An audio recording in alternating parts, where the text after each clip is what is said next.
Welcome back to Rajani kitchen. മാങ്ങ ചതച്ചതുണ്ടാക്കിയാലോ? അപ്പോൾ വളരെ പ്രിയപ്പെട്ട നമ്മളുടെ ഒരു സൈഡ് ഡിഷാണ്. മാങ്ങ കൊണ്ട് ഉണ്ടാക്കാൻ പറ്റിയ ഒരു അടിപൊളി ഐറ്റം തന്നെയാണ് നമ്മളുടെ ഈ മാങ്ങ ചതച്ചത്. അപ്പോൾ ഇൻഗ്രീഡിയൻസ് ഒക്കെ ഞാനിവിടെ എഴുതി കാണിക്കുന്നുണ്ട്. അത് ആ ഒരു അളവിൽ തന്നെ നിങ്ങൾ എടുക്കാൻ നോക്കുക. അപ്പോൾ നമുക്ക് ഊണിന് കേരളീയർക്ക് മാങ്ങ സീസൺ ആകുമ്പോൾ തന്നെ ഒരു സൈഡ് ഡിഷായി കഴിക്കാൻ ഇഷ്ടമുള്ള ഒരു ഐറ്റമാണ് നമ്മളുടെ ഈ മാങ്ങ ചതച്ചത്. പല രീതിയിൽ നമ്മൾ ഈ മാങ്ങ ചതച്ചത് ഉണ്ടാക്കാറുണ്ട്. അപ്പോൾ ഞാനിപ്പോൾ ഇവിടെ നല്ല പച്ച മാങ്ങയാണെന്ന് വിചാരിച്ചു. പക്ഷേ നമുക്ക് ഇപ്പോൾ കിട്ടുന്നതൊക്കെ ഇങ്ങനെ ചെനഞ്ഞ് കിട്ടുന്ന മാങ്ങയാണ്. അപ്പോൾ നിങ്ങൾക്ക് പച്ചമാങ്ങ കിട്ടുന്ന സമയത്ത് തീർച്ചയായും അങ്ങനെ തന്നെ ചെയ്ത് നോക്കുക. ഇതുവരെ ചെയ്യാത്തവരുണ്ടെങ്കിൽ അവർക്ക് വേണ്ടി പറയുവാണ്.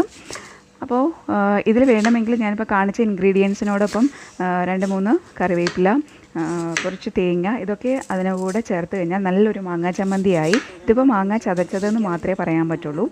അപ്പോൾ അങ്ങനെയൊക്കെ നമുക്ക് ചോറിൻ്റെ കൂടെ, മോരും ചോറിൻ്റെ കൂടെ ഈ ഒരു മാങ്ങ ചതച്ചത് ഉണ്ടെങ്കിൽ തന്നെ നന്നായിട്ട് നമുക്ക് ഊണ് കഴിക്കാൻ പറ്റും അല്ലേ. അപ്പോൾ ഞാൻ മാങ്ങയുടെ തൊലിയെല്ലാം പീൽ ചെയ്ത് കളഞ്ഞതിന് ശേഷം ചെറുതായി അങ്ങ് കട്ട് ചെയ്തെടുത്തു. ഇനി ചെറിയ ഉള്ളി എടുത്തിട്ടുണ്ട്. ഇതിപ്പോൾ സാധാരണഗതിയിൽ നമ്മൾ ചെറിയ ഉള്ളിയും വെളുത്തുള്ളിയും ഇടാറില്ല. ജസ്റ്റ് മാങ്ങ, ഉപ്പ്, നമുക്ക് മുളക് പൊടിയാണെങ്കിൽ മുളക് പൊടി, അതൊക്കെ ഇട്ടിട്ട് അവസാനം കുറച്ച് പച്ച വെളിച്ചെണ്ണ തൂവലാണ് നമ്മൾ മിക്കവാറും ചെയ്യാറ്. ഞാനിതിൽ ഉള്ളിയും വെളുത്തുള്ളിയും ചേർക്കുന്നുണ്ട്.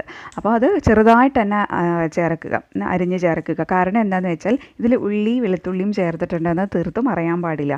അപ്പം മാങ്ങയുടെ കൂടെ നന്നായി ചതയണം എന്നുണ്ടെങ്കിൽ അത് ആദ്യം തന്നെ നന്നായി ഫൈനായിട്ട് അരിഞ്ഞ് ചേർക്കുക. അപ്പോൾ ഇൻഗ്രീഡിയൻസിൽ വെളിച്ചെണ്ണ മാത്രം മാറ്റി വയ്ക്കുക. ബാക്കിയെല്ലാം നമ്മൾ മിക്സി ജാറിലേക്ക് ഇട്ടിട്ട് നന്നായിട്ട് അങ്ങ് ചതച്ചെടുക്കുക. അമ്മിക്കല്ലിലാണെങ്കിൽ നമുക്ക് നല്ലൊരു ടേസ്റ്റി ആയിട്ട് തന്നെ കിട്ടും തന്നെ പറയാം. ഇതിലിപ്പോൾ മിക്സി നമ്മളൊന്ന് കറക്കുമ്പോഴേക്കും ചൂടൊന്നും കയറില്ലെങ്കിലും മിക്സിയിലും നമുക്ക് അമ്മിക്കല്ലിലും ചതച്ച് കഴിച്ചിട്ടുള്ളവർക്ക് അത് മനസ്സിലാവും അതിൻ്റെ ടേസ്റ്റ് എന്താണെന്ന് അല്ലേ.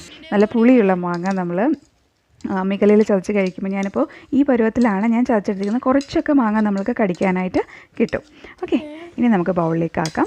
അപ്പോൾ രണ്ടിൻ്റെയും വ്യത്യാസം നമ്മൾ അമ്മിക്കല്ലിൽ അരയ്ക്കുന്നതിൻ്റെയും ഈ ചതച്ചെടുക്കുന്നതിൻ്റെയും മിക്സിയിൽ അടിച്ചെടുക്കുന്നതിൻ്റെയും ഒക്കെ വ്യത്യാസം പലർക്കും അറിയാമായിരിക്കും. അപ്പോൾ എല്ലാവരും ഈ വിഭവം ഇതുവരെ ആരും ട്രൈ ചെയ്യാത്തവരുണ്ടെങ്കിൽ ഇനി ഈ രീതിയിലൊന്ന് ചെയ്ത് നോക്കിയിട്ട് കമൻറ്റ് ബോക്സിൽ അഭിപ്രായങ്ങൾ അറിയിക്കാൻ മറക്കണ്ട. പലരും അഭിപ്രായങ്ങൾ അറിയിക്കുന്നില്ല. ഇനി ഇതുവരെ എൻ്റെ ചാനൽ സബ്സ്ക്രൈബ് ചെയ്ത എല്ലാവർക്കും നന്ദിയുണ്ട്. അപ്പോൾ അടുത്ത റെസിപ്പിയുമായി വീണ്ടും കാണാം. This is Rajani. Thank you for watching.